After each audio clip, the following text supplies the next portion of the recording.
Hey everybody, today is a good day to start something new. Today we have this huge RTX 4090 MSI Supreme, which suffered from physical damage. This card was transported without support and we have right now the crack in this area. Customer decided not to repair this card. Instead of this, today we're gonna transfer the core and the memory to this little boy. This so-called upgrade kit. The PCB looks something like this. It comes without the core and memory. As you can see on the back, we can add additional 24 gigs of memory.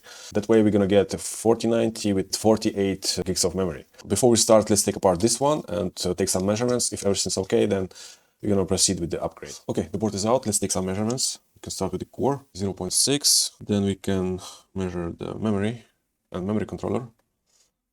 Almost 60 ohms. Very nice, good. PAX VDD, 54 ohms, also good. 1.2 volts, rail, 0.7 kilo ohms, okay. 1.8 volt rail, almost 1 kilo ohm, also good. What else? 5 volt rail, no any issues, kilo ohms, 6.5. 12 volt rail, kilo ohms, also good. Okay, I don't see any issues. We can prepare the card for the soldering process. We have to take off this compound on the edges, here on the corners.